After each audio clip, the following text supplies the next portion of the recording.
പരിശുദ്ധ പരമ ദിവ്യകാരുണ്യത്തിന് പരിശുദ്ധ പരമ ദിവ്യകാരുണ്യത്തിന് പരിശുദ്ധ പരമ ദിവ്യകാരുണ്യത്തിന് കൃപാസനം പ്രത്യക്ഷീകരണ മധ്യസ്ഥ പ്രാർത്ഥന നമുക്ക് ചൊല്ലാം. അമ്മേ പരിശുദ്ധ അമ്മേ, അമ്മേ പരിശുദ്ധ അമ്മേ, ദൈവമാതാവേ, ദൈവമാതാവേ, കൃപാസനത്തിലൂടെ ഞങ്ങൾക്കും ഞങ്ങളുടെ ദേശത്തിനും അമ്മ മാധ്യസ്ഥം തേടിത്തന്ന എല്ലാ അനുഗ്രഹങ്ങൾക്കും കൃപകൾക്കും ഞങ്ങളിപ്പോൾ ഹൃദയം നിറഞ്ഞ നന്ദി പറയുന്നു. പരിശുദ്ധ അമ്മ വഴിയായി ഈശോ നമുക്ക് നൽകിയ എല്ലാ അനുഗ്രഹങ്ങളെയും നന്മകളെയും ഓർത്ത് ഇരു കരങ്ങളെ ഉയർത്തി നമുക്ക് ദൈവത്തെ സ്തുതിച്ച് ആരാധിക്കാം.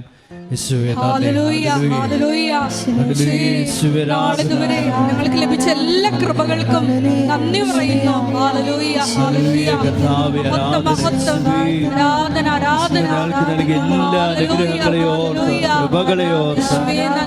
ഞങ്ങൾക്ക് ദാനമായി നൽകിയ പരിശുദ്ധ അമ്മയോ ഈ കൃപാപര പദ്ധതിയിൽ ഭാഗമാക്കളെ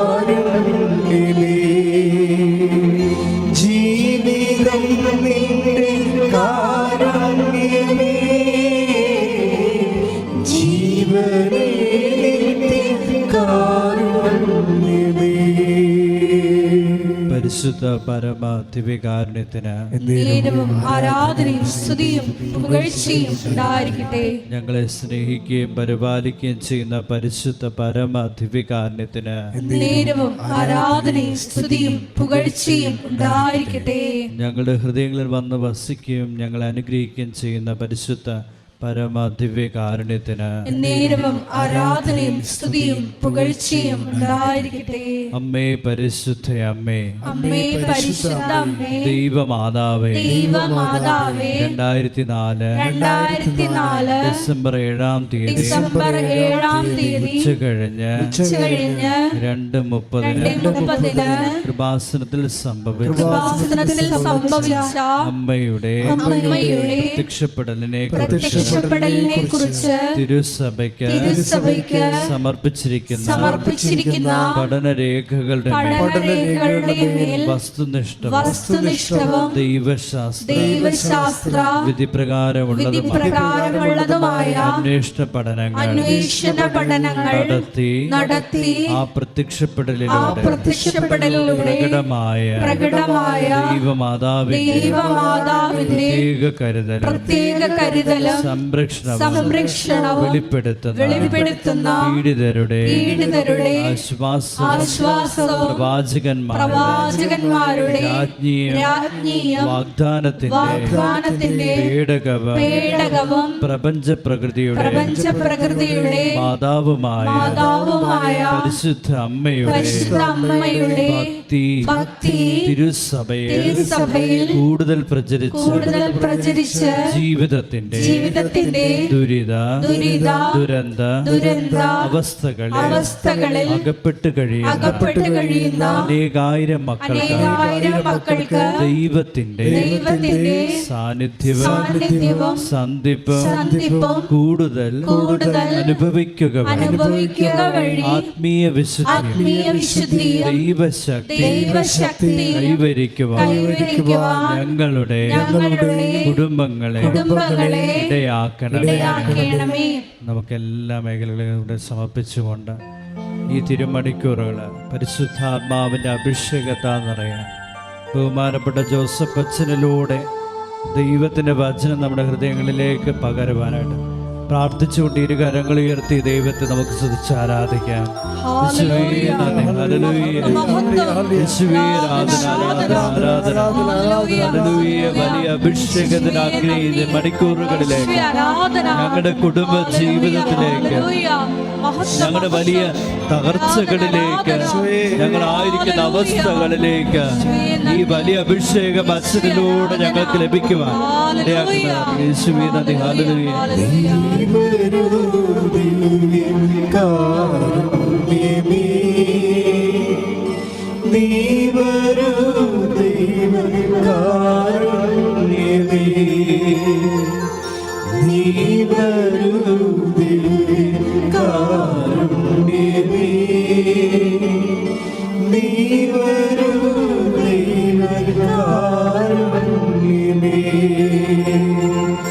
ജീവിതം നിന്റെ കാരുണ്യമേ,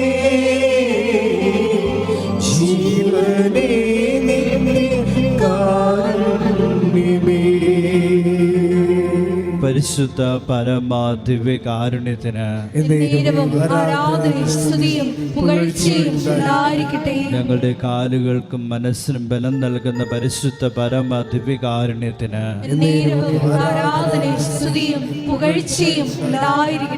രോഗസൗഖ്യങ്ങൾ നൽകി ഞങ്ങളെ അനുഗ്രഹിക്കുന്ന പരിശുദ്ധ പരമ ദിവ്യ കാരുണ്യത്തിന്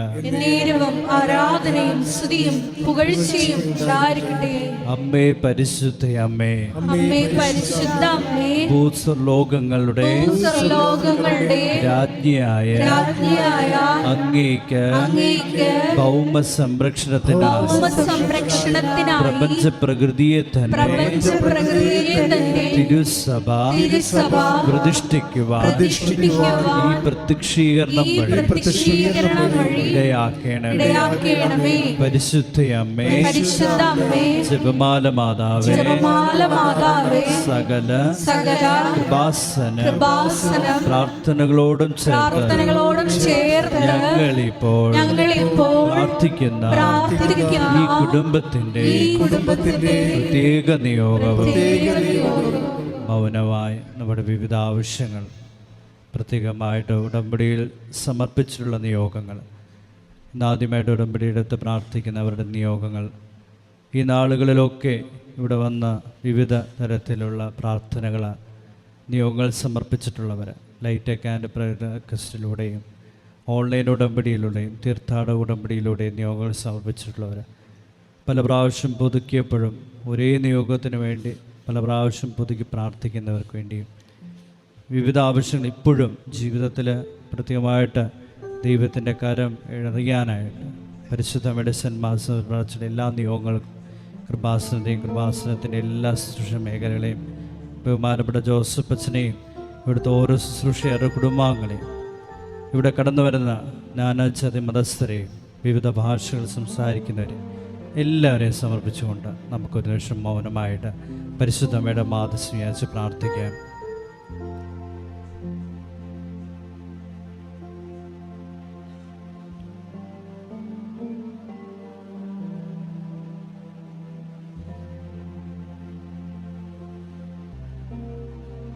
നമുക്ക് ഏറ്റുചൊല്ലാം. അമ്മയുടെ പ്രത്യക്ഷീകരണത്തിന്റെ ഈ അനുഗ്രഹവേള ഞങ്ങൾക്ക് സാധിച്ചു തരുമേ. ആമേൻ. ഒരിക്കൽ കോടി രേഖകളെ ഉയർത്തി കർത്താവിനെ സ്തുതിച്ച് ആരാധിക്കാൻ നമുക്ക്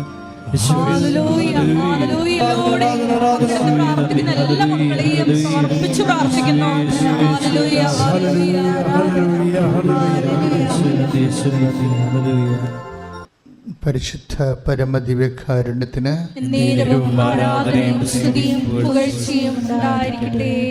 എൻ്റെ പ്രിയപ്പെട്ടവരെ,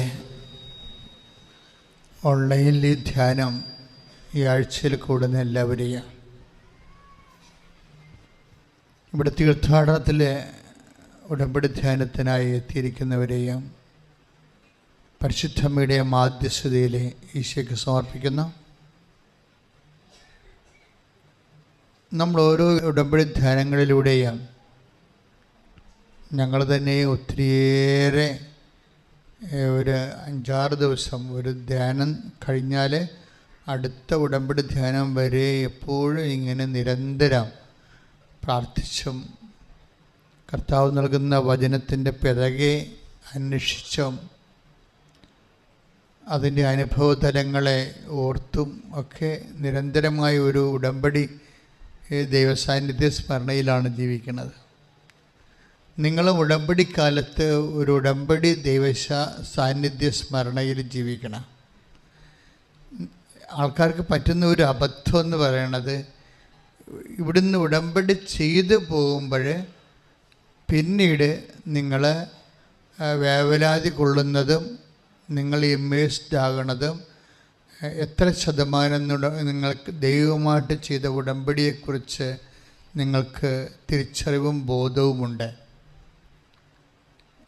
അതാണ് എൻ്റെ വിഷയം. അത് ശരിക്കും കാര്യം ഉടമ്പടിയെ ചിലപ്പോൾ മറ്റ് ജീവിത സാഹചര്യങ്ങളും സന്തോഷമായാലും സങ്കടമായാലും ഉത്കണ്ഠയായാലും മറ്റ് വൈകാരിക സാഹചര്യങ്ങൾ ഉടമ്പടിയെ വിഴുങ്ങുന്നൊരവസ്ഥ വരികയും ഞാൻ ഉടമ്പടി എടുത്ത വ്യക്തിയാണ്, ഞാൻ ദൈവവുമായിട്ട് ഉടമ്പടി ജീവിക്കുകയാണ് എന്നുള്ളൊരു ബോധമാണത്.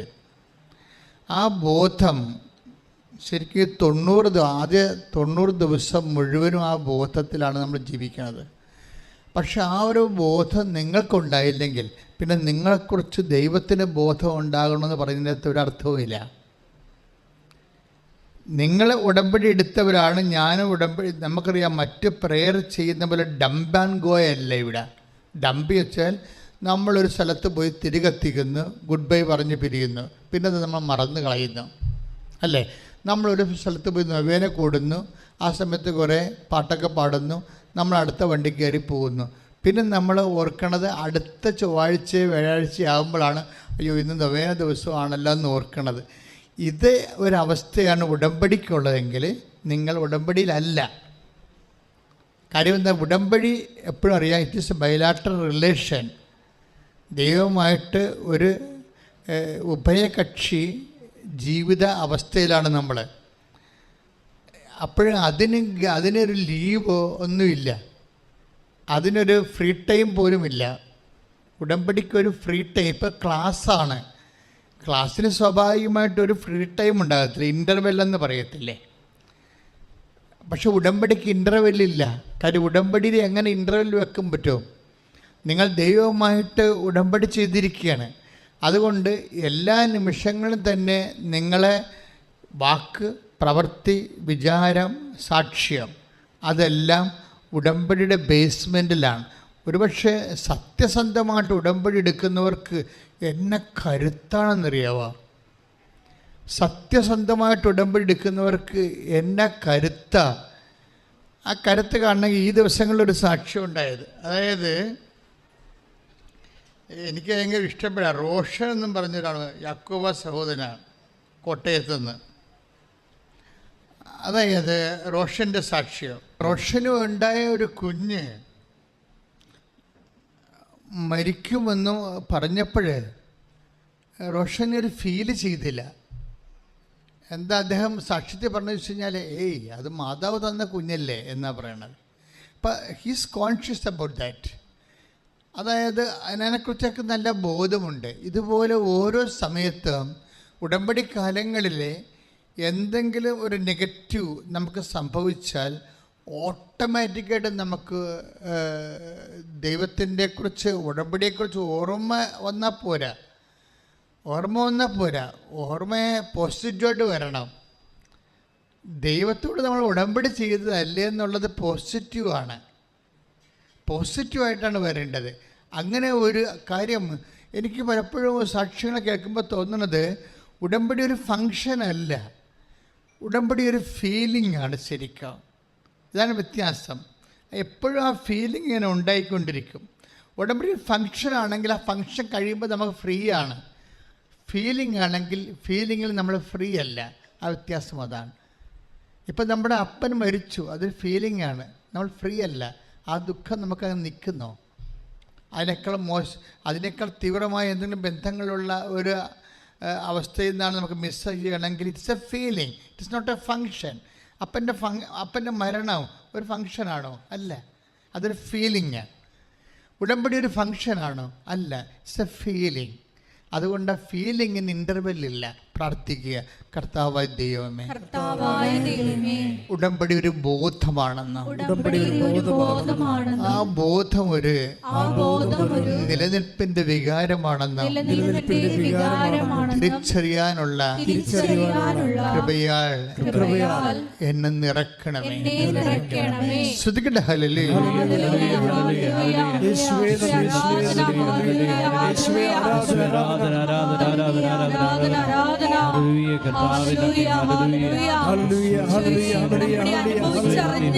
നിബന്ധനകൾ പാലിച്ച് ദൈവസ്നേഹം വർദ്ധിപ്പിച്ച് നിങ്ങളെ സാക്ഷികളായി ഉടമ്പടി ധ്യാനത്തിലൂടെ ഉയർത്തണമേ എന്ന് പ്രാർത്ഥിക്കുന്നു.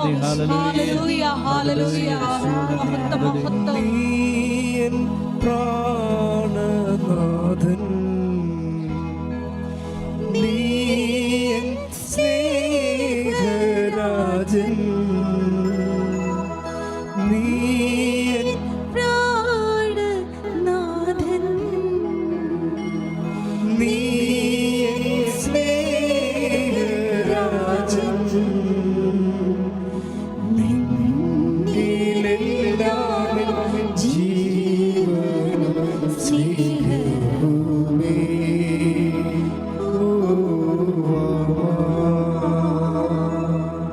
പരിശുദ്ധ പരമദിവ്യകാരുണ്യത്തിന്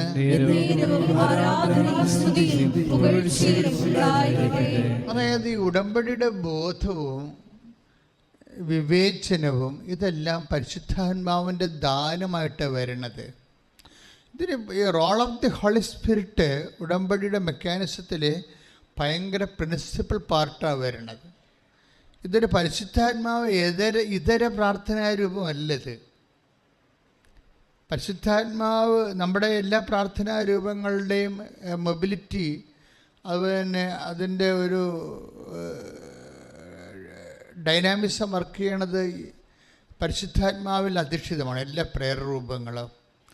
അപ്പോൾ ഉടമ്പടി എന്ന് പറഞ്ഞതൊരു മരിയൻ പ്രേയറാണെന്ന് പറഞ്ഞിട്ട് പരിശുദ്ധാത്മാവിന് അവിടെ ഒന്നും ചെയ്യാനില്ലെന്നല്ല.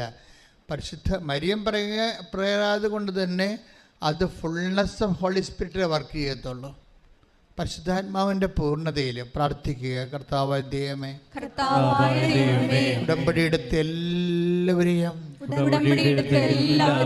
പരിശുദ്ധാത്മാവിന്റെ പൂർണ്ണതയിലേക്ക് വരദായകമായി വളർത്തണമേ, അഭിഷേകം ചെയ്യണമേ. ശ്രദ്ധിക്കട്ടെ, ഹല്ലേലൂയ.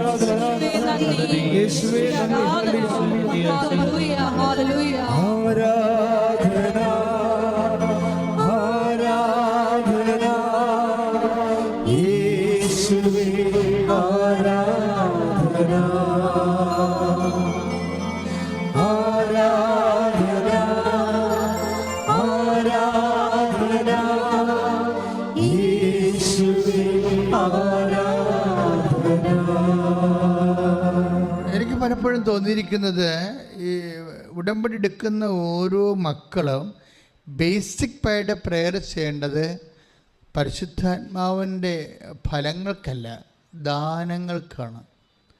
ദാനങ്ങളാണ് ഇതിൻ്റെ ബേസിക് എന്ന് പറയുന്നത്. ദാനങ്ങൾ ഉണ്ടെങ്കിൽ മാത്രമേ ഇത് വർക്ക് ചെയ്യത്തുള്ളൂ.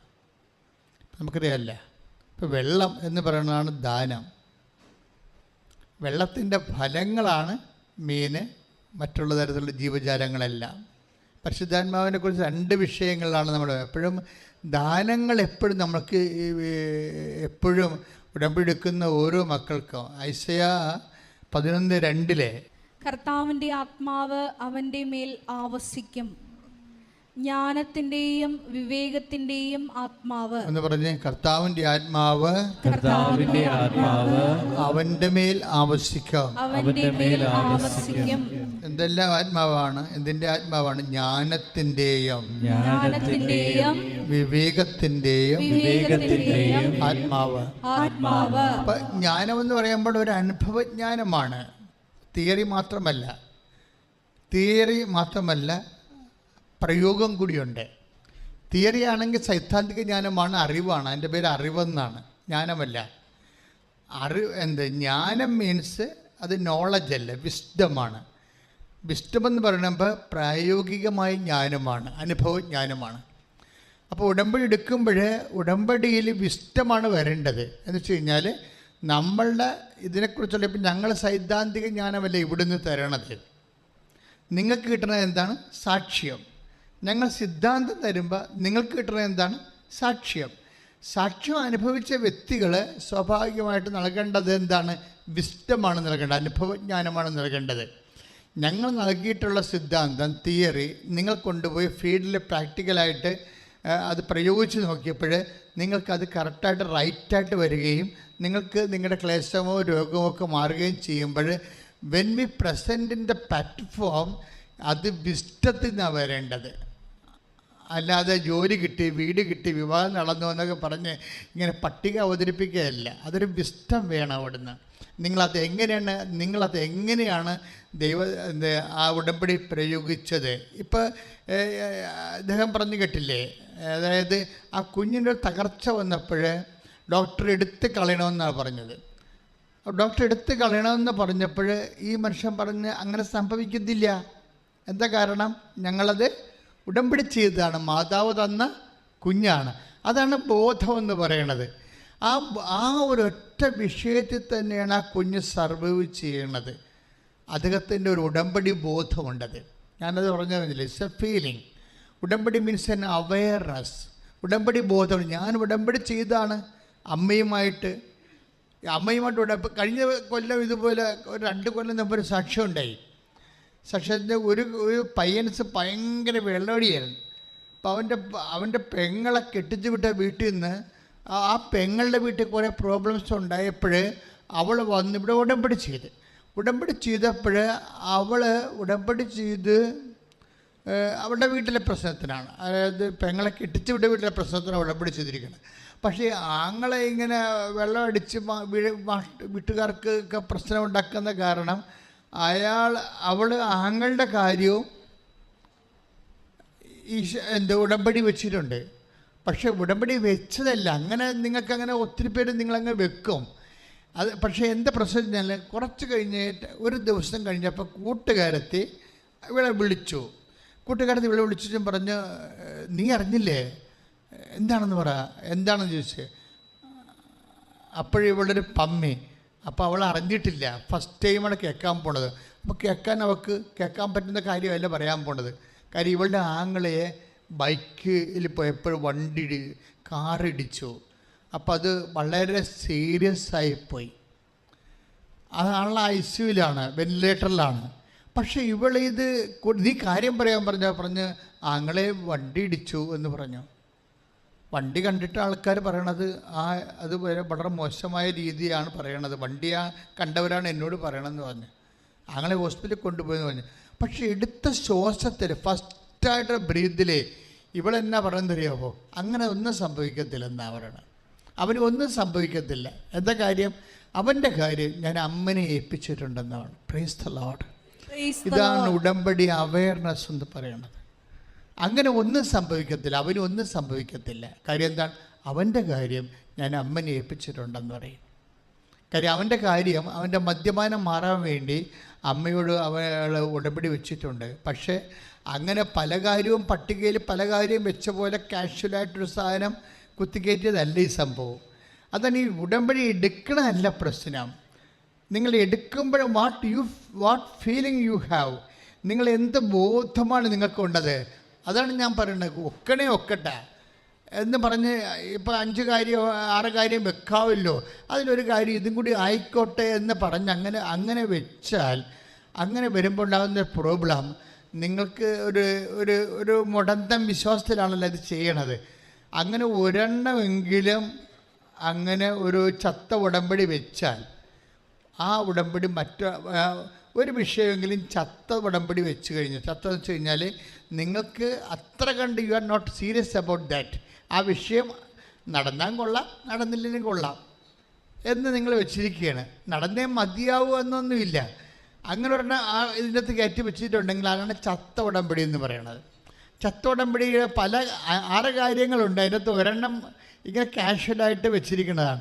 അത് ചത്തുപോയി കഴിഞ്ഞാൽ അത് സ്വാഭാവികമായിട്ട് മറ്റേ നിങ്ങളുടെ എല്ലാ ഇൻറ്റൻഷനും അത് ബാധിക്കും. കാര്യം എന്താണ്? നിങ്ങളല്ലേ വെക്കണത്, നിങ്ങളല്ലേ വെക്കണത്. അതായത് അത്ര കണ്ട് ദൈവത്തിൽ ഒക്കട്ടെ എന്നുള്ള മുടന്തം വിശ്വാസമുള്ള നിങ്ങളാണ് ആ ഒരു സാധനം വെച്ചിരിക്കുന്നത്. ആ ആൾ തന്നെയല്ല മറ്റഞ്ചെണ്ണം വെച്ചിരിക്കുന്നത്. അപ്പം അത് അടിസ്ഥാനപരമായ ഉടമ്പടി, അടിയന്തരമായ ഉടമ്പടിയാണെങ്കിലും ഇതുപോലെയുള്ള അലവലാതി കാര്യങ്ങൾ കിട്ടിയാൽ ഊട്ടിയെന്നൊക്കെ ഞാൻ പറയുന്നത് ഇടയ്ക്ക്. അതുപോലെ ഒരു ഗാംബ്ലിംഗ് ആയിട്ട് ഒക്കട്ടെന്നും പറഞ്ഞ് ഒരു സാധനം ഉടമ്പടി വെച്ചിട്ടുണ്ടെങ്കിൽ ആ ഒക്കട്ടെ സാധനം തന്നെയായിരിക്കും എല്ലാത്തിനെയും ബാധിക്കുന്നത്. അങ്ങനെ ഒരിക്കലും ഉടമ്പടി ചെയ്യരുത്. നിങ്ങൾക്ക് വെച്ചില്ലേ കുഴപ്പമില്ല, 0 പോയിൻ്റ് ഇട്ട് വെച്ചാൽ മതി. വെക്കുന്ന കാര്യങ്ങൾ നിങ്ങൾക്ക് പക്കയായിരിക്കണം. അതിനെക്കുറിച്ച് ഭയങ്കര അത് ഇല്ലാതെ നിങ്ങൾക്ക് സർവൈവ് ചെയ്യാൻ പറ്റാത്ത രീതിയിൽ നിങ്ങൾ സീരിയസ് ആയിരിക്കണം. ശ്രദ്ധിക്കട്ടെ. Hallelujah, hallelujah, hallelujah, hallelujah. യോഗങ്ങൾ എഴുതുമ്പോൾ ആത്മാവിന്റെ വലിയ വഴിനടത്തലുണ്ടാകുവാൻ വേണ്ടി ഞങ്ങൾ പ്രാർത്ഥിക്കുന്നു. ദൈവസ്നേഹത്താൽ നിറഞ്ഞ്, സഹോദര സ്നേഹത്താൽ നിറഞ്ഞ് ഉടമ്പടിയിൽ പ്രവേശിക്കുവാൻ ഈശോയെ ഉടമ്പടി ധ്യാനത്തിൽ പങ്കെടുത്ത് പ്രാർത്ഥിക്കുന്ന ഞങ്ങളെ അഭിഷേകം ചെയ്യണമേ എന്ന് പ്രാർത്ഥിക്കുന്നു. Hallelujah, hallelujah.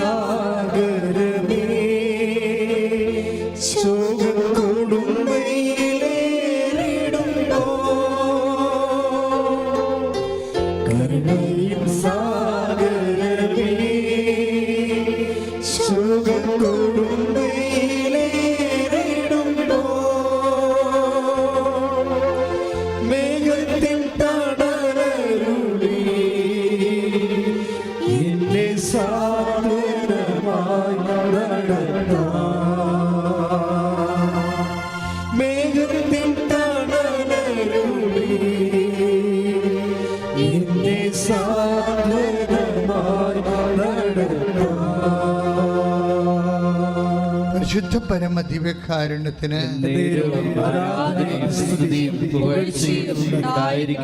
പരിശുദ്ധ പരമ ദിവ്യകാരുണ്യത്തിന് പരിശുദ്ധ പരമ ദിവ്യകാരുണ്യത്തിന് എനിക്കൊരു പ്രിപ്പറേറ്ററി പ്രെയർ നല്ലതാണെന്ന് തോന്നണം.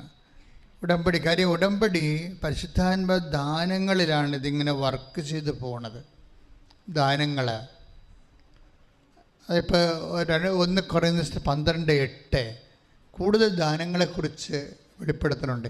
ഇതൊക്കെ നമുക്ക് ആവശ്യമായ രീതിയിൽ ആരാധനയ്ക്ക് പ്രാർത്ഥിച്ചിട്ട് ഈ ദാനങ്ങൾ സ്വീകരിക്കുന്നൊരു സമയമാണ്. 1 കൊരിന്ത്യർ 11:8 ശ്രദ്ധിക്കട്ടെ. ഹല്ലേലൂയ.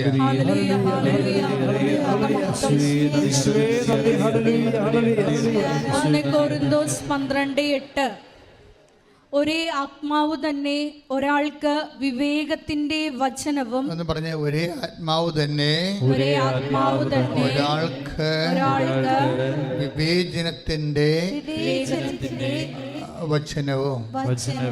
നിങ്ങൾ ഒരു കാര്യം ചിന്തിക്കുമ്പോൾ തന്നെ അതിൽ പരിശുദ്ധാത്മാവോ ദുഷ്ടാത്മാവോ ലോകാത്മാവോ ഉണ്ടാകാം. ഒരു ഉടമ്പടി ഇരിക്കുന്ന വ്യക്തിക്ക് ലോകാത്മാവ് ഉണ്ടാകാൻ പാടില്ല. അപ്പം തന്നെ അത് വിവേചിക്കണം. ഉടനെ ഓട്ടോമാറ്റിക് വിവേചനം വരേണ്ടതാണ്. എന്താ പ്രശ്നം വെച്ചാൽ നിങ്ങൾ പറയുന്ന പല കാര്യങ്ങളിലും ലോകാത്മാവും ഉണ്ടാവും, ദുഷ്ടാത്മാവും ഉണ്ടാവും. ലോകാത്മാവ് എന്ന് വെച്ചാൽ വ്യക്തികൾക്ക് അഹങ്കാരം ഉണ്ടാവും.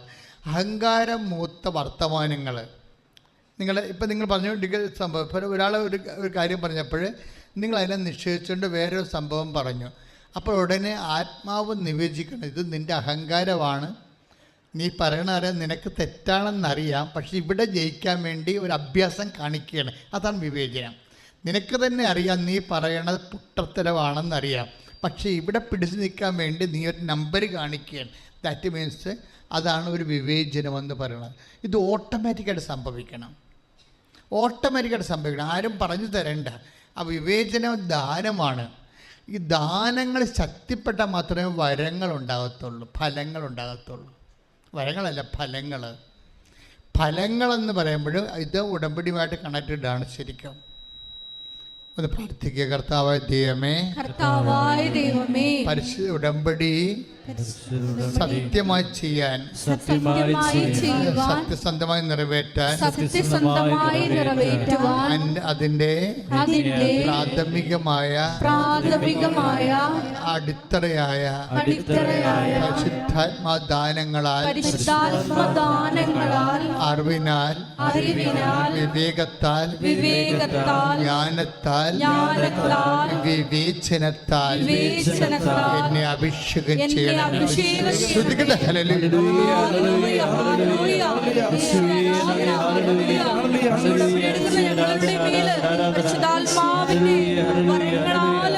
ഫലങ്ങളാലും നിറയപ്പെടുവാൻ കൃപയാകണമേ എന്ന് പ്രാർത്ഥിക്കുന്നു. Hallelujah, hallelujah.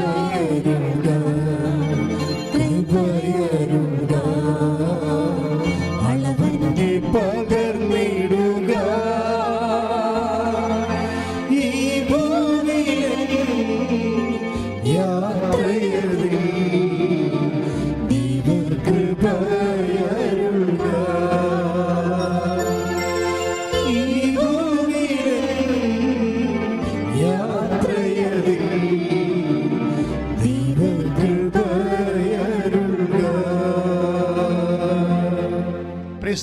ഞാൻ അച്ഛൻ ആദ്യമേ പറഞ്ഞത് എന്താണ്?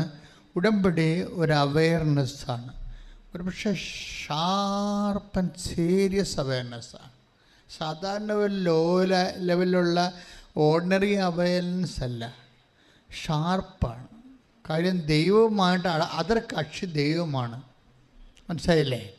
അതിൻ്റെ പ്രശ്നം നിങ്ങളുടെ വീട്ടിൽ ഒരാൾ വരുന്നു എന്ന് വിചാരിച്ചോ. നിങ്ങളുടെ വീട്ടിൽ ഒരാൾ വരുന്നു, അയൽവാസി വരുന്നു.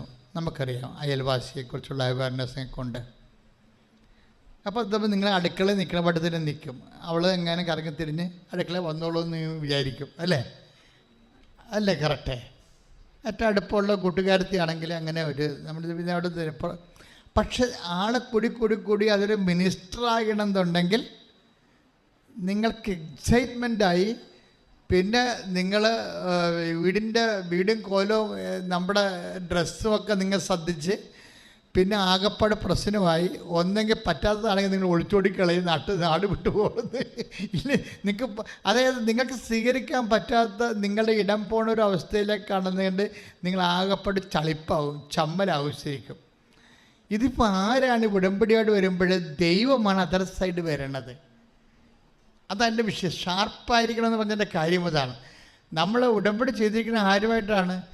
ഇതിൻ്റെ അകത്ത് ദൈവത്തിൻ്റെ ഒരു എളിമയെന്ന് പറയണത് അതാണല്ലോ ഇത് മുഴുവൻ വർക്കൗട്ട് ചെയ്യണത്. ദൈവം ഇത്രയും താഴ്ന്ന് നമ്മളുടെ ജീവിതാവസ്ഥകളിലേക്ക് വരാൻ ദൈവം ഒരു ഇടമുണ്ടാക്കിയത് കൊണ്ടാണ് നമ്മൾ രക്ഷപ്പെട്ടത്. അതുകൊണ്ടാണ് അത് ബൈബിളിൽ ആദ്യം മുതൽ പറയുന്ന സംഭവമാണ്. അവൻ പ്രകൃത്യാ ദൈവമായിരിക്കവേ ദൈവത്തോടുള്ള സമാനത മുറുകെ പിടിക്കേണ്ട കാര്യമായി പരിഗണിക്കാതെ ദാസനായി. അതുകൊണ്ട് സമാന്തരമായിട്ട് ദൈവമായിട്ടാണ് ഉടമ്പടി ചെയ്തിരിക്കുന്നത് കൊണ്ട് തന്നെ നമ്മളും ദാസൻ്റെ ലെവലിലേക്ക് റീസെറ്റ് ചെയ്യണം. ശരിക്കും എളിമ, വിനയം, വിശ്വസ്തത, കാര്യം ഇതെല്ലാം കുറേ ഗുണങ്ങളുണ്ട്. പരിശുദ്ധാത്മാവിൻ്റെ നിലവാരമുള്ള സാക്ഷ്യങ്ങളാണ് ഉടമ്പടിയിൽ നിന്ന് വരേണ്ടത്. അല്ല നിങ്ങൾ പറയുന്ന ലിറ്റിൽ സാക്ഷ്യം, ചെറിയ സാക്ഷ്യങ്ങളാണ്. ഇന്നലെ ഒരു ചേച്ചി ഇവിടെ ഒന്ന് സാക്ഷ്യം പറഞ്ഞു. അപ്പോൾ സാക്ഷ്യം എന്ന് പറയുമ്പോൾ ആ സാക്ഷ്യം തിരഞ്ഞെടുത്തൽ വന്ന മിസ്റ്റേക്കാണ്. സാക്ഷ്യം അത് ഉടമ്പടി സാക്ഷ്യം അല്ല. അത് ചുമ്മാ പൈപ്പിൻ്റെ ചവിട്ടിൽ നിന്ന് അങ്ങോട്ടും ഇങ്ങോട്ടും ചേച്ചിമാർക്ക് പറയാൻ പറ്റിയ എന്തൊരു സംഭവമാണ്. അത് ഭയങ്കര നാണം കിട്ടുപോയി അത് കേട്ടപ്പോൾ. വെച്ച് കഴിഞ്ഞാൽ എന്താ സംഭവിച്ചത്? അവർ പറഞ്ഞ സാക്ഷ്യത്തിലേ ഉള്ളൂ. അവർക്ക് ജോലിയില്ലായിരുന്നു, അത് ചെറിയ ജോലിയാണ്. അപ്പോൾ ഭർത്താവിൻ്റെ ജോലി സ്ഥലത്ത് ആ കെട്ടിടത്തിൽ തന്നെ അവർക്ക് ജോലി കിട്ടി. പിന്നെ അവരെന്താ പറഞ്ഞതെന്ന് വെച്ച് കഴിഞ്ഞാൽ 3 ഓപ്പറേഷൻ ഭർത്താവിന് ഒരുമിച്ച് വന്നു. അപ്പോൾ അത് ഒരുമിച്ച് 3 ചെയ്യണമെന്ന് ഞങ്ങൾ ഡോക്ടറോട് പറഞ്ഞപ്പോൾ 3 ചെയ്യാമെന്ന് ഡോക്ടർ ഏറ്റു. അപ്പം ഞങ്ങളുടെ പൈസ ചോദിച്ചപ്പോൾ ഡോക്ടർ ഓപ്പറേഷൻ കഴിഞ്ഞിട്ട് ബില്ല് വന്നപ്പോൾ ഞങ്ങളുടെ കാശില്ലാഞ്ഞ് എന്ത് വിഡ്ഢിത്തരമാണ്. 3 ഓപ്പറേഷൻ ചെയ്യണമെന്ന് ഇവർ അങ്ങോട്ട് പറഞ്ഞിരിക്കുകയാണ്. അത് 3 ചെയ്യാമെന്ന് ആശുപത്രിക്കാർ പറഞ്ഞിരിക്കുകയാണ്. ബില്ല് വന്നപ്പോൾ കാശില്ലെന്ന് കൊടുക്കാൻ. ഇങ്ങനെയൊക്കെയുള്ള വിഡ്ഢിത്തരങ്ങളൊക്കെ വന്ന് ഇവിടെ ഇന്നലെ പറഞ്ഞതാണ്. എനിക്കാണെങ്കിൽ ഞാൻ അവ പിടിച്ചു ചേർത്ത് ശരിക്കും പുച്ഛായി വിട്ടത്. വെച്ചാൽ അതെന്താ പ്രശ്നം, നിങ്ങൾക്ക് ഉടമ്പടിയെക്കുറിച്ച് വ്യക്തതയില്ലെങ്കിൽ ഇതുപോലെയുള്ള കിണറ്റിൻ ചവിട്ടി പറയാൻ പറ്റിയ പെൺവർത്തമാനങ്ങളായി സാക്ഷ്യം അതപ്പതിക്കും. അതാണ് പ്രശ്നം. അതുകൊണ്ടാണ് ഞാൻ നിങ്ങളോട് ഉടമ്പടിയുടെ റെലം പറയണതിൻ്റെ കാര്യം. ഉടമ്പടി എന്ന് പറഞ്ഞാൽ അതിനൊരു വേറെ ഒരു ലെവൽ പ്രാർത്ഥനയാണത്. അതുകൊണ്ട് വെച്ചാൽ നമുക്കറിയാമല്ലോ, മെറിറ്റ് ആൻഡ് ഡീമെറിറ്റ്സ് ആയിട്ടാണ് ദൈവം ലോകത്തിലുള്ള എല്ലാം തിരിച്ചിരിക്കുന്നത്. മെറിറ്റ് ഉണ്ടെങ്കിൽ തീർച്ചയായിട്ടും നമുക്ക് ഉടമ്പടി ചെയ്യേണ്ട കാര്യമില്ല. മെറിറ്റ് ആൻഡ് ഡീമെറിറ്റ്സ് ബൈബിള് വിഷയങ്ങൾ തിരിക്കണത് മെറിറ്റ് ആൻഡ് ഡീമെറിറ്റ്സ് ആയിട്ടാണ്. എന്ന് വെച്ച് കഴിഞ്ഞാൽ യോഗ്യതയും അയോഗ്യതയും. ആ വിഷയത്തിന് അയോഗ്യമാണെങ്കിൽ മാത്രമേ നിങ്ങൾ ഉടമ്പടി ചെയ്യേണ്ട കാര്യമുള്ളൂ. യോഗ്യമാണെങ്കിൽ ചുമ്മാ ബ്ലെസ്സിങ്സിൻ്റെ ആവശ്യമേ ഉള്ളൂ. അത് ഉടമ്പടി ആവശ്യമില്ല. അത് വേന കൂടിയാൽ, ജപമാല ചെല്ലിയാൽ, വീട്ടിലിരുന്ന് വേറെ എന്ത് പ്രാർത്ഥന കൂടിയാലും മതി. കൃത്യമായും പറഞ്ഞ മനസ്സിലായല്ലേ? അത് വളരെ സീരിയസ് വിഷയമാണ്. അതായത് ബൈബിൾ വിഷയങ്ങൾ തിരിക്കുന്ന 2ആയിട്ടാണ്, മെറിറ്റ്സ് ആൻഡ് ഡീമെറിറ്റ്സ്. എന്ന് വെച്ച് കഴിഞ്ഞാൽ നിങ്ങൾക്ക് യോഗ്യതയുള്ള വിഷയം, നിങ്ങൾക്ക് യോഗ്യതയില്ലാത്ത വിഷയം. ഇപ്പം നിങ്ങളിപ്പോൾ ഡോക്ടർ പറയണ ഇത് ഓപ്പറേഷൻ ചെയ്യാൻ പറ്റത്തില്ല. ഇപ്പം കഴിഞ്ഞ ദിവസങ്ങളിൽ ടോം ഫിലിപ്പ് എന്നും പറഞ്ഞൊരു മകൻ്റെ സാക്ഷ്യം ഉണ്ടായിരുന്നു. ടോം ഫിലിപ്പിന് കുറച്ച് നാളായിട്ട് മക്കളില്ല. പിന്നെ മക്കളെ കിട്ടിയപ്പോൾ അയാൾക്ക് ഭയങ്കര സന്തോഷമായി. 2 മക്കളെ കിട്ടി ഒരുമിച്ച്. പെട്ടെന്ന് വൈഫ് പ്രഗ്നൻ്റ് ആയപ്പോൾ ഉടമ്പടി എടുത്തു കഴിഞ്ഞ് സംഭവിച്ചതാണ്. അപ്പോൾ അത് കഴിഞ്ഞിട്ടാണ് ഇവർ ഉടമ്പടി എടുത്തിരിക്കുന്നത്. അതായത് ഈ മക്കളില്ലായിരുന്നിട്ട് അവർക്ക് പെട്ടെന്ന് ഒരു 3 കൊല്ലം കഴിഞ്ഞപ്പോൾ അവർക്ക് മക്കളെ കിട്ടിയപ്പോൾ പെട്ടെന്ന് ഒരു ഗർഭപാത്രത്തിൽ 2 കുഞ്ഞുങ്ങൾ ഇവർക്ക് നല്ല പക്ക സന്തോഷമായി. അപ്പോഴവരങ്ങനെ ജീവിച്ചു വരുന്ന സമയത്ത് പെട്ടെന്ന് ഒരു കുഞ്ഞ് വയറ്റിൽ കിടന്ന്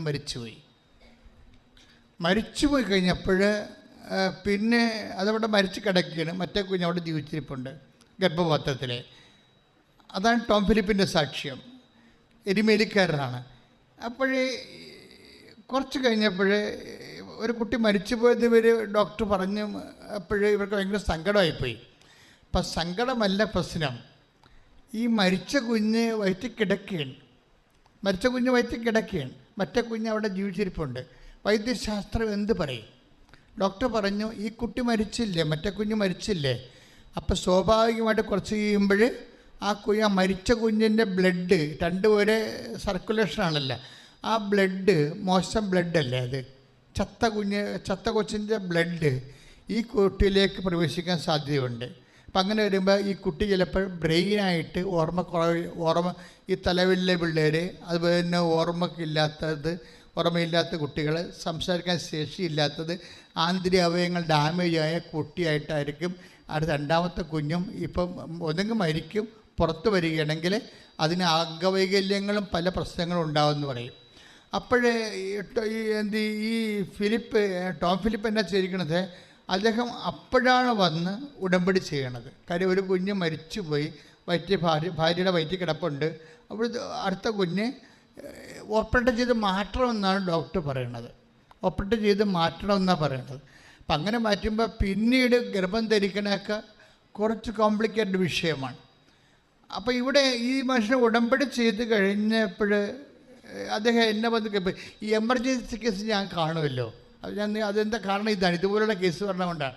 അപ്പോൾ എന്നോട് പറഞ്ഞ് എന്നാ ചെയ്യണമെന്ന് വെച്ചാൽ ഡോക്ടർ പറഞ്ഞത് അതിനെക്കൂടി എടുത്ത് കളയണമെന്നാണ് പറഞ്ഞത്. അല്ലെങ്കിൽ ആ ചത്ത കൊച്ചിൻ്റെ ബ്ലഡ് ഇങ്ങോട്ട് കയറാൻ സാധ്യതയുണ്ട്. അങ്ങനെയെങ്കിൽ ഈ കുട്ടി കൊളാപ്സായി പോകും, വൈഫിനും കുഴപ്പമുണ്ടാകും എന്നൊക്കെയാണ് പറയണത്. അപ്പം ഞാനത് ഉടനെ ഉടമ്പടി എടുത്ത് കഴിച്ചിട്ടല്ലേ കാണുന്നത്. അപ്പം ഞാൻ ഉടനെ ഉടമ്പടി ഞാൻ കൂളായിട്ട് പറഞ്ഞു, ഉടമ്പടി തൈലം വയറ്റി പുരട്ടി കൊടുക്കാൻ പറഞ്ഞു. അത്രേ ഉള്ളൂ, വേറെ ഒരു സൊല്യൂഷനും ഇല്ല. ഉടമ്പടി തൈലം ഭാര്യയുടെ അടിവയറ്റിൽ പുരട്ടി കൊടുക്കാൻ പറഞ്ഞു. കുറിച്ചിട്ട് വിശ്വാസപ്രമാണം ചൊല്ലി വിശ്വാസപ്രമാണം പുരട്ടി കൊടുക്കാൻ പറഞ്ഞു. That's okay. അല്ല ഞാൻ എടുത്തു കളയണമെന്ന് ഞാൻ പറഞ്ഞില്ല. അല്ലെങ്കിൽ എനിക്ക് വേണേൽ പറയാം, ഡോക്ടർ പറയണ പോലെ ചെയ്യാൻ പറയാം. അപ്പം കർത്താവ് എന്നെ പിടിക്കും. പിന്നെ നിന്നെ എന്തിനാണ് ഇവിടെ വെച്ചിരിക്കണമെന്ന് ചോദിക്കും. അതിൻ്റെ പ്രശ്നം. നിനക്ക് വിശ്വാസമില്ലാത്തത് ഉടമ്പടി തൈലം നീ എന്തിനാണ് ജനങ്ങൾക്ക് കൊടുക്കണമെന്ന് ചോദിക്കും. അതാണ് പ്രശ്നം. അപ്പം ഞാൻ അല്പം സംശയമില്ല പറഞ്ഞു, ഒരു കുഴപ്പമില്ല, ആ കുട്ടി മരിക്കത്തില്ല. കുട്ടിയെ കർത്താവിൻ്റെ ഉടമ്പശിൽ ഏൽപ്പിക്കണം. നീ ഉടമ്പടി തൈലം എടുത്തിട്ട് വിശ്വാസ പ്രമാണം ചൊല്ലിയിട്ട് നീ കുട്ടി വൈഫിൻ്റെ അടിവയറ്റ് തേച്ച് കൊടുക്കാൻ പറയും. അതോടുകൂടി ആ കുട്ടി രക്ഷപ്പെട്ട്. ആ കുട്ടിയെ കൊണ്ടാണ് അയാൾ സാക്ഷ്യം പറയാൻ വന്നിരിക്കുന്നത്. പക്ഷേ എന്താ പ്രശ്നം വെച്ച് കഴിഞ്ഞാൽ, ഒരു ഇഷ്യൂ ഉണ്ടാകുമ്പോൾ നമ്മൾ എന്ത് നിലപാടെടുക്കുന്നു എന്നുള്ളതാണ് നമ്മുടെ ഉടമ്പടി ലെവലെന്ന് പറയുന്നത്. ഉടമ്പടി എന്ന് പറയുന്നത് അതിൽ നേർച്ച വസ്തുക്കൾ പ്രവർത്തിക്കണം മാത്രമല്ല, അത് ഇപ്പം നിങ്ങൾ ഒരു ജനറേറ്റർ, ഇപ്പം നമ്മൾ ഈ കറക്ക് സ്റ്റാർട്ടാക്കണ ഒരു ജനറേറ്റർ ഇല്ലേ, ആ ജനറേറ്റർ കൊണ്ടുവന്ന് വെച്ചിരിക്കുകയാണ്. അപ്പോൾ ജനറേറ്ററിന് നമ്മൾ വേണമെങ്കിൽ ഒരു 30,000 വാട്ട് വർക്ക് ചെയ്യുന്ന ആണെന്ന് വിചാരിച്ചോ. അത് നല്ല ജനറേറ്ററൊക്കെയാണ്. പക്ഷേ കറക്റ്റ് സ്റ്റാർട്ട് ചെയ്യാനുള്ള അത് ആളിനില്ലെങ്കിൽ എന്ത് പറ്റും? ഇത് വർക്കൗട്ട് ചെയ്യത്തില്ല. ഇത് നല്ല വാട്ടുള്ള ജനറേറ്ററാണ്, ഇതിന് 10 ലക്ഷം രൂപയാണെന്നൊക്കെ പറഞ്ഞിട്ട് കാര്യമില്ല. ഇത് കറക്റ്റ് സ്റ്റാർട്ട് ചെയ്യണത് ആരാണ്? അവന് ആരോഗ്യം വേണം ഇല്ലേ? ഉടമ്പടി എടുക്കാൻ അതിൻ്റേതായിട്ടുള്ള ഒരു ആരോഗ്യം ഉണ്ടാകണം, ആത്മീയ ആരോഗ്യം. അത് പ്രശ്നമാണ്. ഉടമ്പടി എടുക്കുമ്പോൾ അതിനൊരു നിലപാടുണ്ട്. ഇപ്പം ഞാനെന്താ പറഞ്ഞത്, ഒരു കുഴപ്പമില്ല, ഡോക്ടർ പറഞ്ഞ് എടുത്ത് കളയണം, അല്ലെങ്കിൽ മോശം ബ്ലഡ് കയറിയിട്ട് കുട്ടിയുടെ ആന്തരിക അവയവങ്ങൾ ദ്രവിച്ചു പോകും, അത് കുട്ടിക്ക് ഓർമ്മ ഉണ്ടാകത്തില്ല, പിന്നെ കുറച്ച് കഴിയുമ്പോൾ കൊച്ചു ചിലപ്പോൾ ചത്തുപോയെന്ന് വരുമെന്ന്. അപ്പോൾ ഞാൻ പറയും, നീ ഉടമ്പടി തൈലം കൊണ്ട് ഈ വിശ്വാസ പ്രമാണം ചൊല്ലി ഭാര്യയുടെ അടിവയറ്റി പെട്ടി കൊടുക്കാൻ പറയും. പക്ഷേ ഈ ടോം ഫിലിപ്പിനെ സംബന്ധിച്ചിടത്തോളം ആരോഗ്യമുണ്ട്. ഞാൻ പറയുമ്പോൾ പിന്നെ സെക്കൻഡ് ഒപ്പീനിയൻ അയാൾ പോണില്ല. ഞാൻ പറഞ്ഞു, അച്ഛനിങ്ങനെ പറഞ്ഞു, എന്നാലും എൻ്റെ അമ്മയുടെ അനിയത്തിൻ്റെ മകൻ ഡോക്ടറാണ്, MD ആണ്, അമേരിക്ക പഠിച്ചതാണ്, അവനെ കൂടെ ചോദിച്ചേക്കാമെന്ന് പറഞ്ഞു കഴിഞ്ഞാൽ ഈ ഉടമ്പടി തൈലത്തിൻ്റെ വിഷയം തീർന്ന് അവിടെ വെച്ച് തീരും. എന്താ കാര്യം? സെക്കൻഡ് ഒപ്പീനിയൻ എടുക്കുന്നതുകൊണ്ടാണ്. സെക്കൻഡ് ഒപ്പീനിയൻ എടുക്കരുതെന്നല്ല, അത് വിവേചിക്കാൻ പരിശുദ്ധാത്മാവ് പറയണം. പരിശുദ്ധാത്മാവ് വിവേചിക്കാൻ ഒരു സെക്കൻഡ് ഒപ്പീനിയൻ തേർഡ് ഒപ്പീനിയൻ എടുത്തുകൊള്ളാൻ പരിശുദ്ധാത്മാവ് വിവേചിച്ച് വിവേകം നൽകിയാൽ തീർച്ചയായിട്ടും നമുക്കത് ചെയ്യാൻ പറ്റും. പക്ഷേ അതേസമയം തന്നെ കൺഫ്യൂഷൻ നിൽക്കുന്ന സമയത്ത് ആന്തരികമായ ബോധ്യം നൽകുന്നതാണ് പരിശുദ്ധാത്മാവിൻ്റെ ദാനമെന്ന് പറയുന്നത്. മനസ്സിലായില്ലേ? പരിശുദ്ധാത്മാവ് ദാനം ആവശ്യമായി വരണത് അതായത് ഇപ്പം ഞാനിത് പറഞ്ഞില്ല അവനോട്, കുട്ടി മരിക്കുമെന്ന് പറയുമ്പോൾ ഞാൻ പെട്ടെന്ന് ചളുപ്പില്ല, ഞാൻ ഒരു സംശയമില്ലാതെ പെട്ടെന്ന് ഞാൻ പറഞ്ഞില്ല, അത് ചെയ്താൽ മതിയെന്ന് പറഞ്ഞാൽ അത് വിശ്വാസത്തിൻ്റെ ഒരു വിഷയമാണ്. നമ്മൾ കുറച്ച് ആലോചിച്ച് എന്താണ് ചെയ്യേണ്ടത്, അവരോട് അങ്ങനെ പറഞ്ഞാൽ മതിയോ അതാ ഇങ്ങനെ പറയണോ എന്നൊക്കെ പറഞ്ഞാൽ പിന്നീട് ലെവൽ മാറി. വിശ്വാസം എന്ന് പറഞ്ഞാൽ സ്പീഡാണ്. ഇപ്പം നീ ഒരു മലയോട് ചെന്ന് കടലിൽ ചെയ്ത് നിൽക്കാൻ ഹൃദയത്തെ ശങ്കിക്കാതെ പറഞ്ഞാൽ അതനുസരിക്കുക തന്നെ ചെയ്യുമെന്ന് പറഞ്ഞില്ല. അപ്പം ഹൃദയത്തിലുള്ള ശങ്ക എന്ന് പറയണത് നിങ്ങൾ ഒരു വലിയ വില്ലനെപ്പോലെ നമ്മൾ മരണം വരെ ഫൈറ്റ് ചെയ്യേണ്ട ഒരു സാധനമാണ്. വിശ്വാസം എന്ന് പറയണതല്ല, വിശ്വാസത്തിൻ്റെ വില്ലനെയാണ് നമുക്ക് എപ്പോഴും ടാർഗറ്റ് ചെയ്യേണ്ടത്. വിശ്വാസം അതിന് എതിരായുള്ള സാധനം എപ്പോഴും വർക്ക് ചെയ്തുകൊണ്ടിരിക്കും. വിശ്വാസത്തെ വളർത്തണതിന് അതിൻ്റെ എതിരായിട്ടുള്ള സംഭവത്തെ നമ്മൾ എപ്പോഴും വിശ്വാസത്തെ വളർത്താൻ നിങ്ങൾ ഉദ്ദേശിക്കുന്നുണ്ടെങ്കിൽ അതിൻ്റെ എതിരായിട്ടുള്ള അവിശ്വാസത്തെയാണ് നമ്മൾ ടാർഗറ്റ് ചെയ്യേണ്ടത്. അതുകൊണ്ടാണ് കർത്താവേ ഞാൻ വിശ്വസിക്കുന്നു എന്ന് പറഞ്ഞിട്ട് എന്താ പറയണത്? എൻ്റെ അവിശ്വാസത്തെ 9:24 ശ്രദ്ധിക്കട്ടെ. ഹല്ലേലൂയ, മർക്കോസ് 9:24 ശ്രദ്ധിക്കട്ടെ. (9:24) ഉടനെ കുട്ടിയുടെ പിതാവ് വിളിച്ചു പറഞ്ഞു, ഞാൻ വിശ്വസിക്കുന്നു, എൻ്റെ അവിശ്വാസം പരിഹരിച്ച് എന്നെ സഹായിക്കണമേ. ഇവിടെ പറഞ്ഞ ഒരു കുട്ടിയുടെ അപ്പൻ കുട്ടി അസുഖമായി കിടക്കുമ്പോൾ ഈശോയുടെ അടുത്ത് വരണതാണ്. അവന് പിശാചുബാധ എന്താ പ്രശ്നമാണ്. അപ്പോഴ് ഈശോ പറയുമ്പോൾ നീ ഇത് വിശ്വസിക്കുമോ, എനിക്കത് ചെയ്യാൻ കഴിയുമെന്ന് നീ വിശ്വസിക്കുന്നുവോ? അവൻ പറഞ്ഞു ഓക്കെ, ഞാൻ വിശ്വസിക്കുന്നു എന്ന് പറയുമ്പോൾ അവന് തോന്നും ഞാൻ പൂർണ്ണമായിട്ട് വിശ്വസിക്കുന്നുണ്ടോ എന്ന് അവയൊക്കെ സംശയം. പക്ഷെ ആ സംശയത്തിന് അയാൾ അഡ്രസ്സ് ചെയ്യുന്നുണ്ട്. അയാൾ എന്താ പറയണത്? മർക്കോസ് 9:24 ഞാൻ വിശ്വസിക്കുന്നു, എൻ്റെ അവിശ്വാസം പരിഹരിച്ച്. എൻ്റെ ഒന്ന് പറഞ്ഞ എൻ്റെ അവിശ്വാസം പരിഹരിച്ച് എന്നെ സഹായിക്കണമേ. വില്ലൻ, വിശ്വാസത്തിന്റെ വില്ലൻ ആരാണ്? സംശയമാണ്. അതിന് വിളിക്കുന്ന പേരെന്താണ്? അവിശ്വാസം എന്നാണ്. അവിശ്വാസം ആരാ പരിഹരിക്കേണ്ടത്? അയൽവാസിയാണോ പരിഹരിക്കേണ്ടത്? അല്ല, കർത്താവാണ് പരിഹരിക്കേണ്ടത്. അതാണ് അയാൾ പറയണത്. അയാൾ എന്ത് കൃത്യമായിട്ടാണ് പറയണത്? ഞാൻ വിശ്വസിക്കുന്നു, പക്ഷേ എൻ്റെ അവിശ്വാസം പരിഹരിക്കണമേ. എന്നും നമ്മൾ ദൈവതിരുസന്നിധി പറയേണ്ട ഒരു കാര്യമാണ്. എന്താണ്?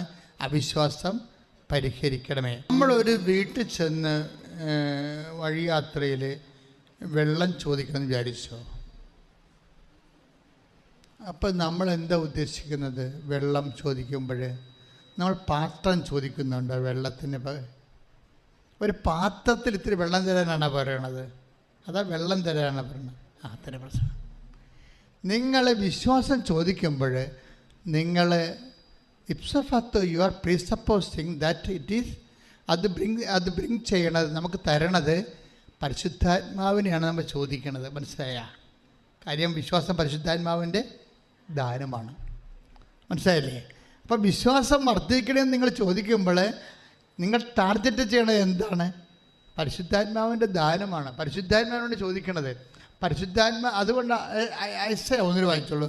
ഐസയ 11:2 പരിശുദ്ധാത്മാവ് ദാനം. ശ്രദ്ധിക്കട്ടെ.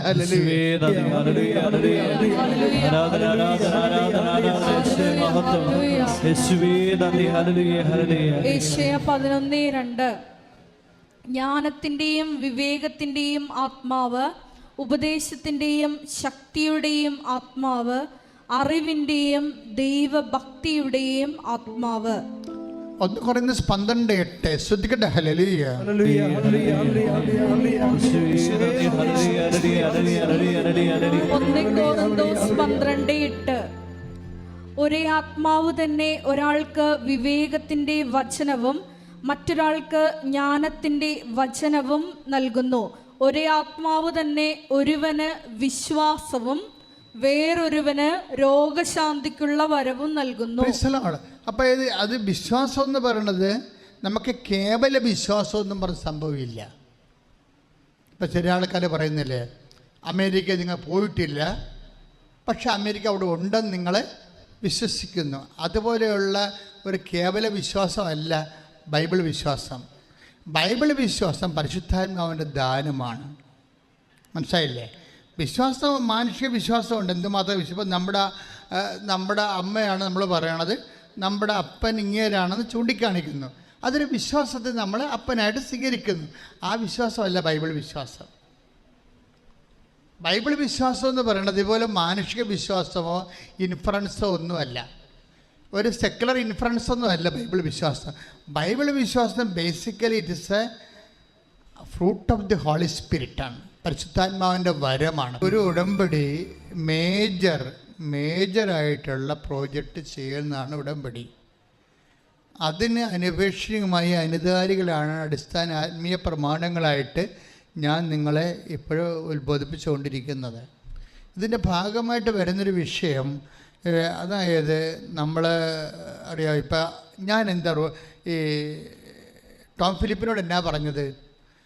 കുഞ്ഞ് മരിക്കത്തില്ല, നീ ഭാര്യയുടെ അടിവയറ്റിൽ കൊണ്ടുപോയിട്ട് ഇത് വിശ്വാസപ്രമാണം ചൊല്ലിട്ട് ഉടമ്പടി തൈലം കുരിശ് വരച്ച് കുഞ്ഞിനെ ഈശോയ്ക്ക് ഉടമപ്പെടുത്താൻ പറഞ്ഞിരിക്കുകയാണ്. കുരിശ് വരക്കണ എന്തിനാ? അതൊരു മുദ്രയാണ്. കുരിശിച്ച് ഒരു സൈനാണ്, സീൽ. ഓഫീസിൽ നിന്നൊക്കെ ലെറ്റർ പഡ് അടിക്കുമ്പോൾ അവർ സീലടിച്ചിരിക്കുകയില്ലേ, അതിനാണ് നമ്മുടെ കുരിശ് വരയ്ക്കുന്നത്. നമ്മൾ രാവിലെ എഴുന്നേറ്റിട്ട് എന്താ ചെയ്യണത്? പ്രത്യക്ഷീകരണ പ്രാർത്ഥനയ്ക്ക് നമ്മൾ കൈയും കാലും കഴുകി ഫ്രഷായിട്ട് വന്നിട്ട് പ്രത്യക്ഷീകരണ പ്രാർത്ഥന തുടങ്ങുമ്പോൾ നമ്മൾ എന്താ ചെയ്യണത്? ഉടമ്പടി തൈലമെടുത്തിട്ട് കുരിശ് വരയ്ക്കും. എന്തിനാണ് ഉടമ്പടി തൈലമെടുത്ത് കുരിശ് വരയ്ക്കണത്? കുരിശ് വരയ്ക്കും നമ്മൾ അറിയണം ഇതിനെക്കുറിച്ച്. അറിഞ്ഞില്ലെങ്കിൽ നമ്മളെ പൂച്ചമാത പോലെ എന്തെങ്കിലും കാണിച്ചു വെക്കും ഇങ്ങനെ. അതാണ് നിങ്ങൾക്ക് ചില ആൾക്കാർക്കെങ്കിൽ കൾട്ടിക്കായിട്ട് ചെയ്ത് കളയും, ടെക്നിക്കലായിട്ട് ചെയ്ത് കളയും. ഉടമ്പടി തൈലമെടുത്ത് പോകുന്നൊക്കെ പറഞ്ഞു ഉറക്കപ്പിച്ച് എന്തെങ്കിലും കാണിച്ച് കൂട്ടും. പിച്ചുമ്പയും പറഞ്ഞ പോലെ തന്നെ മറ്റൊരു പരിപാടി കാണിക്കും. അങ്ങനെ കാണിച്ചത് വർക്കൗട്ട് ചെയ്യത്തില്ല. നമ്മൾ ഇതിനെക്കുറിച്ചൊരു അവബോധം ഉണ്ടാകണം. ആചാരത്തിന് അർത്ഥം അറിഞ്ഞില്ലെങ്കിൽ അനാചാരമായിട്ട് മാറും. അനാചാരമൊന്നും സാധനമില്ലേ, അത് അനാചാരം എന്ന് പറഞ്ഞാൽ എന്താണ്? അർത്ഥം അറിയാതെ ആചാരം ചെയ്യുമ്പോഴാണ് അത് അനാചാരമായി മാറുന്നത്. അർത്ഥം അറിയുമ്പോഴാണ് അത് സദാചാരമായി മാറുന്നത്. ഇതൊരു സദാചാര ക്രിയയാണ് ശരിക്കും പറഞ്ഞാൽ. എന്ന് വെച്ച് കഴിഞ്ഞാൽ നമ്മളിപ്പോൾ ഉടമ്പടി തൈലം എടുത്തിട്ട് നെറ്റിക്ക് കുരിശ് വരയ്ക്കും. തലയിൽ കുരിശ് വരച്ചാൽ പിന്നെ ഹോൾ ബോഡി, നമ്മുടെ ചിന്തകൾ, വികാരങ്ങൾ, വർക്കുകൾ, ആ ദിവസത്തെ മുഴുവൻ ഇടപാടുകളെല്ലാം ദൈവത്തിന് ഞാൻ മുദ്ര വെക്കുന്നു. കർത്താവിനെ ഞാൻ ഉടമപ്പെടുത്തുന്നു. എന്താ കാര്യം? ഇത് ഐ വിൽ അതായത് ഇപ്പോൾ 92-ാമത്തെ സങ്കീർത്തനം 10-ാമത്തെ വാക്യം, I will anoint you with the purest oil. അതാണ് സംഭവം. അതിൻ്റെ ഉടമ്പടി ആ വാക്യം നിന്നാണ് ഉടമ്പടി തൈലം ഉണ്ടാകണത്. ഞാൻ നിന്നെ എന്ത് ചെയ്യുന്നതാണ്? ശുദ്ധമായ തൈലത്താൽ അനോയിൻറ്റ് ചെയ്യും. എന്തിനാണ് അങ്ങനെ അനോയിൻറ്റ് ചെയ്യണത്? ഞാൻ നിന്നെ അഭിഷേകം ചെയ്യും. ഇപ്പോൾ സങ്കീർത്തനം ഈ 92:10, ഞാൻ നിന്നെ ശുദ്ധമായ തൈലത്താൽ പറഞ്ഞേ, ഞാൻ നിന്നെ ശുദ്ധമായ തൈലത്താൽ അഭിഷേകം ചെയ്യും. അഭിഷേകം ചെയ്യും. എന്തിനാണ് അങ്ങനെ തൈലം കൊണ്ട് അഭിഷേകം ചെയ്യുന്നതിൻ്റെ ഉദ്ദേശം എന്താണ്? ആ ആചാരത്തിൻ്റെ അർത്ഥം എന്താണ്? അതിൻ്റെ താഴെ എഴുതിയിട്ടുണ്ട്, I will give you the wild or strength. അതാണ് അത് ഇംഗ്ലീഷ് കിടക്കണത്. എന്ന് വെച്ച് കഴിഞ്ഞാൽ എന്തിനാണ് നിങ്ങൾ അനുഭവം ചെയ്യണത്? ഞാൻ നിനക്ക് കാട്ടുപോത്തിൻ്റെ ശക്തി നൽകും. മനസ്സിലായില്ലേ? ഞാൻ നിനക്ക്, നമ്മുടെ ബലഹീനതമായൊരു കാലത്തിൽ നമ്മൾ ഉടമ്പടി ചെയ്യണത് ഇല്ലേ? അപ്പം നമുക്ക് എന്താ വേണ്ടത്? ശക്തിയാണ് വേണ്ടത്. ഈ ശക്തി നേടാൻ വേണ്ടി ദൈവത്തിൻ്റെ വാഗ്ദാനമുണ്ട്. ഐ വിൽ ഗിവ് യു എന്നാണ്. നമുക്കറിയാമല്ലോ 8810 വാഗ്ദാനങ്ങളാണ് ദൈവത്തിലുള്ളത്. ഈ വാഗ്ദാനങ്ങൾ പ്രാപിക്കുന്ന ഒറ്റ സിംഗിൾ ആപ്പാണ് ഉടമ്പടി എന്ന് പറയുന്നത്. ആ ഉടമ്പടി എല്ലാം വാഗ്ദാനങ്ങളാണ്.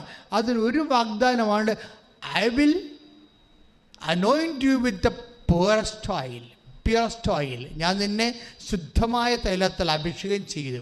എന്തിനാണ് അഭിഷേകം ചെയ്യണത്? I will. ഇപ്പം നമ്മൾ എണ്ണ തേക്കത്തില്ലേ? ചില ആൾക്കാർ കുഴമ്പ് തേക്കും നീര് പോകാൻ വേണ്ടി അല്ലേ? ചിലർ തലയിൽ എണ്ണ തേക്കും. എന്തിനാണ്? തല തണുക്കാൻ വേണ്ടി. തല തണുക്കാനും നീര് പോകാൻ വേണ്ടിയാണ് ഉടമ്പടി തൈലം തേക്കണത്? അല്ല. Basically it is meant for empowering. നമ്മൾ പവർ, അതായത് നമ്മൾ ഒറ്റക്കല്ല. ഇന്ന് മുതൽ ഞാൻ ഉടമ്പടി ചെയ്ത ദൈവം കൂടി എൻ്റെ കൂടെ ഉണ്ട്. ഞാൻ ശക്തനാണ്. കൈയടിച്ച് കർത്താൻ